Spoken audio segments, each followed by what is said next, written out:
Salut à tous, c'est Joris, j'espère que vous allez bien. On se retrouve pour une nouvelle semaine sur le marché crypto.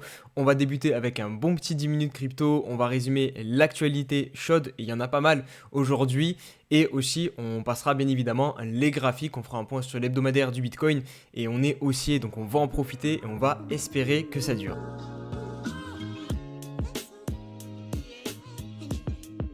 Et on commence cette semaine avec un point sur le classement CoinMarketCap. On va pas se retrouver sur Coin360, l'outil que j'utilise d'habitude pour vous montrer la map crypto. Là, on a donc un Bitcoin à 17 300 $, presque plus 3% sur 7 jours et 2% sur 24 heures. On constate aussi tout de suite la performance de l'Ether, la surperformance comparée au Bitcoin, plus 8% sur 7 jours et 5% sur 24 heures. Il y a ensuite le Tether, le BNB plus 12% sur 7 jours, assez intéressant. XRP, BUSD. Cardano plus 30% sur 7 jours, hein, mine de rien, l'ADA qui est toujours là, 14% sur 24 heures, 6% pour le Dogecoin, le Matic qui complète le top 10 avec plus 10%, Solana plus 50% qui est à 16 $. Vraiment impressionnant. Là, il y a un très très beau multiplicateur qui est en train de se faire sur Solana. Si vous avez acheté le point bas qui était à 8 $ à peu près, il y a de ça même pas une semaine, bah, là vous êtes sur plus d'un fois deux. Donc très très intéressant. Solana, Litecoin, DOT plus 11, Uni, Avax plus 12. Et on va terminer sur un top 20 avec Cosmos qui fait plus 15% aujourd'hui. Et ça me régale parce que pour ceux qui savent, j'ai quand même pas mal d'atomes en portefeuille. Allez, on se retrouve sur le Bitcoin et on va commencer par l'unité de temps hebdomadaire pour étudier comme chaque lundi la clôture de la bougie de la semaine précédente puisqu'elle a eu lieu le dimanche soir. Donc regardez, cette semaine précédente, on clôture pile sous les 17 100 $ comme le 28 novembre, comme le 5 décembre, enfin non, le 5 décembre on a clôturé ici, comme plutôt le 12 décembre. Donc là, vous voyez, on a plusieurs bougies qui ont clôturé pile sous ce niveau-ci qui du coup matérialisait très très bien ce range entre 16 200 et 17 000. Là, donc début de semaine, donc attention, évidemment il va y avoir toute la semaine, donc on va pouvoir monter plus haut, descendre plus bas et clôturer aussi plus bas dans le range. Donc on va voir ce que va donner cette semaine, mais pour l'instant, on semble vouloir s'extraire donc de ce range. Donc voilà, plutôt positif, hein. Évidemment, moi j'espère que le Bitcoin monte, hein. Peut-être que certains d'entre vous espèrent qu'il descende, mais moi c'est pas mon cas. Donc perso, j'attends voilà, qu'on récupère toujours cette zone ici, vous voyez, des 18 000 qui matérialisent globalement le précédent bas de range de cette consolidation. L'endroit où, voilà, quand on l'a perdu, on est venu s'établir cette nouvelle zone de prix. Donc pour moi, si on réintègre, c'est un scénario qui est haussier. Donc j'essaierai de me repositionner voilà, sur les zones de prix ici au-dessus de 18 000 $. Donc voilà, on s'y rapproche tout doucement. Voilà, quand on est investisseur, ou plutôt swing trader à la limite, il faut être patient et c'est ce que je fais depuis maintenant plusieurs jours, plusieurs semaines. J'attends d'avoir mon signal qui sera donc une récupération des 18 000. Au niveau du daily, voilà, bien évidemment on pump, on revoit le même pump que sur l'hebdomadaire. Par contre, attention, je vous mettrai en garde sur cette fameuse zone ici des 17 100, 17 300. Vous voyez qu'ici on avait quand même pas mal de temps consolidé sous résistance. On avait franchi, scam pump et derrière on avait réintégré. Donc attention que ce niveau ne serve pas de résistance. Mais voilà, sinon je pense que j'ai pas plus de choses à dire sur Bitcoin. Si on descend un petit peu en unité de temps sur le 4 heures, voilà, on voit que la dynamique est toujours bien haussière. Attention par contre, on voit que les creux s'accumulent, hein, plusieurs creux qui ne sont pas revisités. Donc là potentiellement il y a beaucoup de positions longues qui attendent sous ces niveaux. Donc on pourrait venir faire une chasse à la liquidité. Voilà, sinon il n'y a pas plus de choses à dire sur le BTC. On va passer maintenant sur le dollar. Le dollar, lui aussi, c'est très intéressant ce qu'il nous a fait du coup cette semaine. Il est venu titiller parce que du coup là c'est la nouvelle semaine, hop, 9 janvier. Là c'est la semaine précédente. Donc il est venu faire une énorme mèche en haut jusqu'au niveau des 105 et il a été revendu. Et on a clôturé ici à 103. Donc ça c'est très intéressant. Et là on commence la semaine par de la baisse. Donc si on positionne sur le daily, le scénario où on marque un bottom sur cette zone de prix, bah pour l'instant s'éloigne un petit peu. Alors attention, il n'est pas totalement invalidé parce que tant qu'on casse pas donc ce niveau qui est le bas du range des 103, bah on ne descendra pas vers une nouvelle zone de prix. Donc voilà, stand-by sur le dollar, mais au moins on a échappé au pire avec la clôture au-dessus du niveau 105 et un dollar qui redeviendrait haussier sur le journalier. Et au niveau des indices, et je pense qu'après on s'arrêtera là pour l'analyse technique, le SP500 qui, comme le Bitcoin du coup, a une semaine haussière et qui vient clôturer très haut sous la résistance des 3900 points. Donc attention, cette semaine si on a un breakout, et bien là pour le coup on pourra revenir titiller le précédent sommet qui est à 4100 et le précédent range globalement où on voit la résistance ici à 4100, 4200 et le point bas à 3900. Le CAC 40 pareil, c'est impressionnant comme il a de la force. Regardez si on se met en weekly, là il est en train il a clôturé, hein, c'est pas il est en train, il a clôturé au-dessus donc du précédent point haut et au-dessus donc pour moi ce niveau de résistance. Et là franchement il a pas mal de chance je pense d'aller retitiller la TH à 7300 points. Et du coup ça m'embête un peu parce que moi vous le savez j'ai maintenant un portefeuille action, un PEA. Et du coup, je cherche à rentrer et je voulais rentrer sur AXA, mais voilà, les actions du coup sont en train de pump et c'est compliqué de rentrer. AXA, voilà, on est sur plusieurs journées de hausse. Je voulais peut-être rentrer aussi sur Vika, pareil, on est sur plusieurs journées de hausse.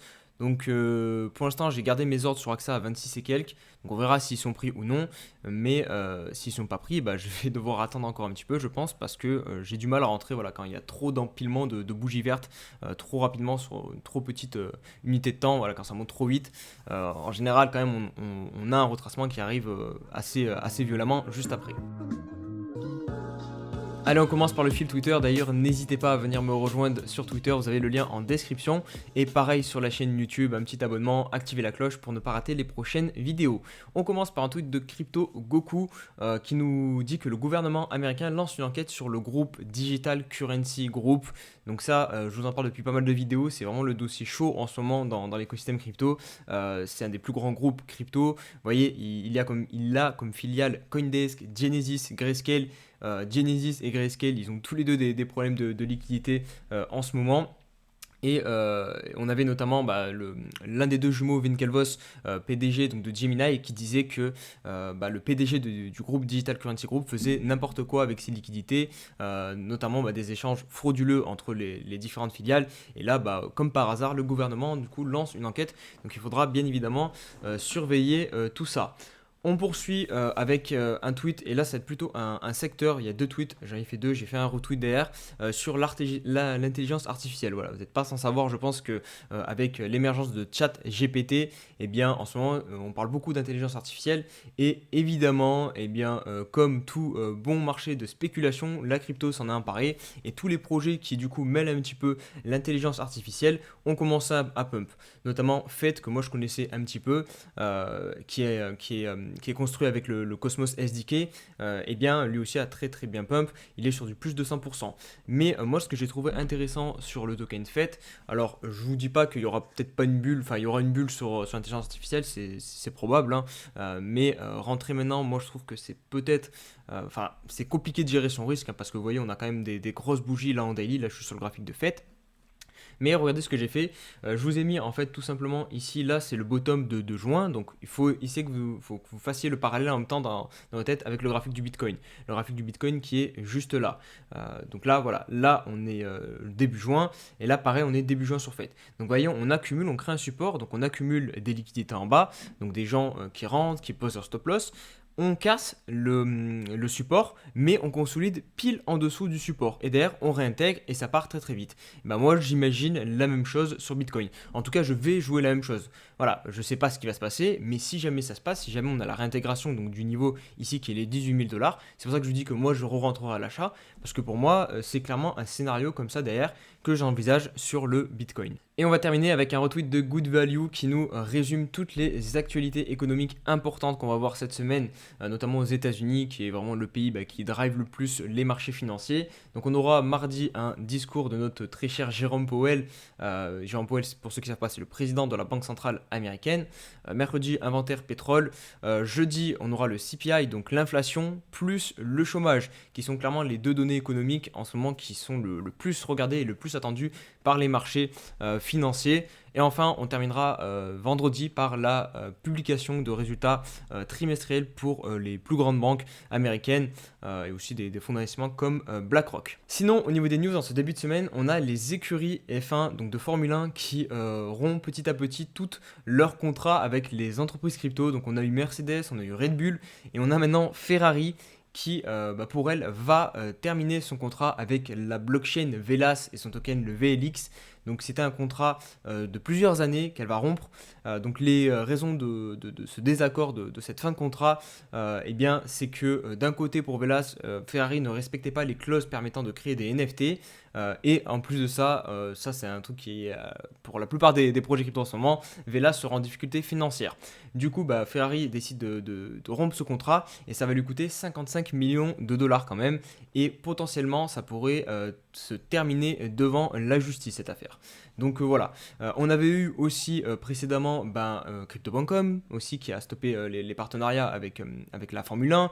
On a eu aussi eu Tezos. Bref, petit à petit, on va voir clairement moins de sponsoring au niveau des projets crypto. C'est normal, voilà, c'est bear market et c'est beaucoup plus dur donc de financer ces gros contrats. Et pour terminer les news aujourd'hui, on va finir en beauté avec un magnifique FUD encore. Là, c'est sur l'exchange UOB et la personne de Justin Sun. Je ne sais pas si vous connaissez cette personne, mais elle est quand même assez importante dans notre écosystème. Et elle fait partie de notre écosystème depuis un bon paquet de temps maintenant. Je me rappelle, moi, j'avais notamment investi sur son token, le TRX, au précédent bull market en 2017. Et force est de constater qu'il est toujours là. Donc attention, c'est un gros pion clairement de notre écosystème, puisque déjà il est dirigeant de UOB, et UOB c'est aussi un gros exchange. Et là du coup il y aurait des questions sur la solvabilité de UOB. Est-ce que les fonds sont safe you comme on dit? Est-ce que vraiment si vous avez des fonds sur UOB vous allez pouvoir tous retirer? Eh bien voilà, il y a plusieurs faits qui inquiètent, qui créent du FUD, notamment lié donc à Justin Sun, qui effectuerait des opérations avec les stablecoins qu'il a créés via sa blockchain TRX. Ça, on avait déjà eu plusieurs FUD déjà sur ce sujet-là. Et il y a aussi un autre FUD avec la banque Silvergate qui est en difficulté et qui était reliée à FTX. Et bien en fait, UOB aurait aussi des comptes bancaires dans cette banque. Donc potentiellement ne pourrait pas retirer ses fiat. Donc voilà, beaucoup de FUD autour de UOB.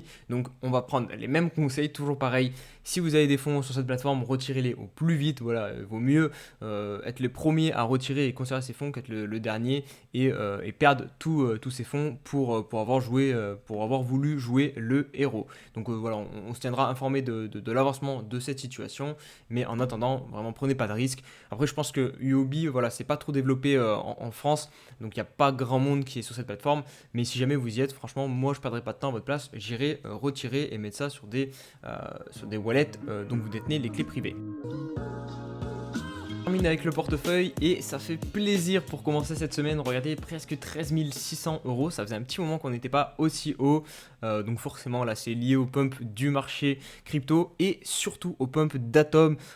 Faudrait que je pense à vous le passer demain. Regardez, plus 13% sur Atom et globalement tout l'écosystème. On voit aussi Stargaze ici qui prend plus 12%. Bon, on a juste Evmos qui nous fait du contre-courant. Depuis plusieurs jours il est en train de monter. Là il descend moins 8%. Juno plus 8%.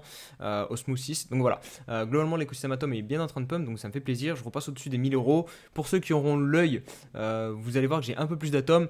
C'est tout simplement parce que j'ai retrouvé je crois une cinquantaine de dollars sur un autre compte que j'avais sur Kepler. Donc voilà, je les ai convertis en Atom et je les ai envoyés sur mon compte principal. Donc voilà, forcément je me rajoute. Et ça voilà, vous étonnez pas si des fois je rajoute certaines cryptos parce que comme je vous l'ai dit, je surveille pas voilà au dollar près. Des fois j'ai quelques comptes qui traînent, je les oublie et des fois je les remets sur mon compte principal. Donc voilà, ça c'est, on va dire que c'est une estimation de mon portefeuille. Donc voilà, voilà pour la présentation du portefeuille. Si la vidéo vous a plu, comme d'habitude, n'hésitez pas à liker, vous abonner, et puis on se dit à demain pour une prochaine vidéo. Prenez soin de vous. Allez, ciao ciao.